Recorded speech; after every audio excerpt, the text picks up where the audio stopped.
Welcome back to Casiano Travels, home of the family that lives by car and plane. Today we are at world famous Gus's Fried Chicken. We're here in Atlanta, Georgia. We're actually about 15 minutes north in Sandy Springs, Georgia, and we're gonna try this famous chicken.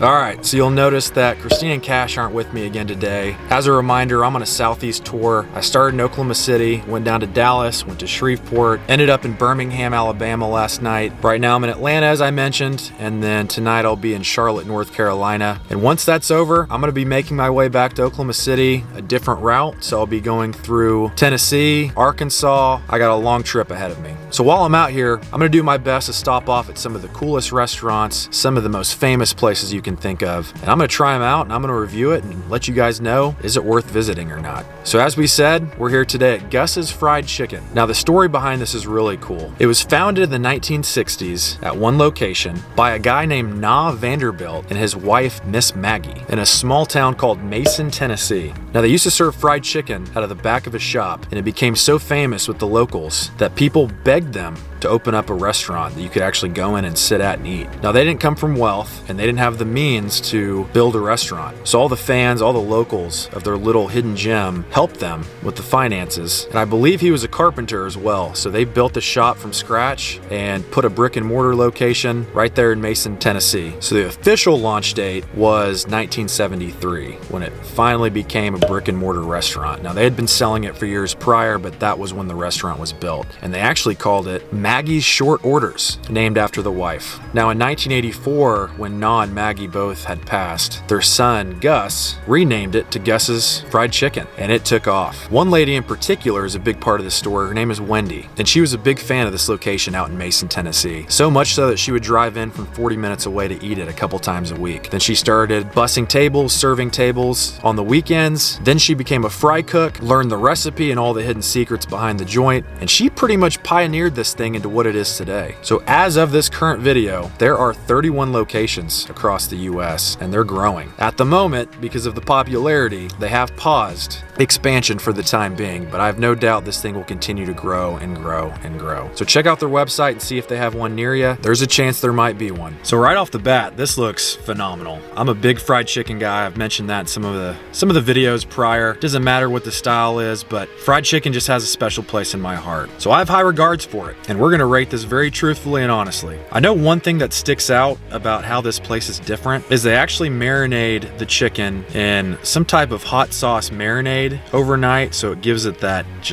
tang, that spice that a lot of people love in fried chicken. So it kind of takes away from you having to add sauce on top of it because it's already there. They also fry in peanut oil, which is my absolute favorite. That's something you see at famous places like Chick-fil-A, and it just has a very distinct taste. And by the way, excuse some of the stuff in my car. I'm traveling for some clothing trade shows, so I got mannequins and all types of stuff in the back, so just disregard that. Let's go ahead and get started. Today I went with the 3-piece, so it came with 2 breasts, a wing. I got okra and mac and cheese as my side, so we're going super healthy today. So let's start with the okra.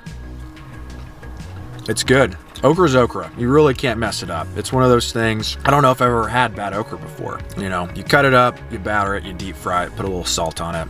Okra's okra. So I would say it's good, but you know, it's nothing that blows my mind. All right, so now let's go in for this mac and cheese. The mac and cheese is pretty cool because it's got, you can see melted strands of cheddar on top. It's got a creamy base, and I think it also has their hot seasoning sprinkled on top. So it's kind of hard to see. I showed a little bit on the intro video there, but it looks amazing. That's good mac and cheese. That's on the upper echelon. It's not anything crazy from most mac and cheese you have at restaurants, but it's just kind of the love they put into it, a little bit of the fine details they added on top just to make it a little bit different.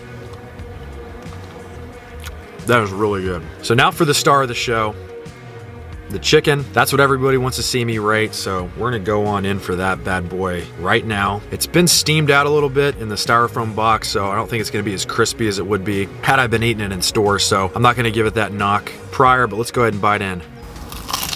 Still pretty crispy, very juicy, very moist, and I love spicy foods. This is pretty spicy. I didn't even put any sauce on it, and I can feel the tingle and the burn in the back of my throat.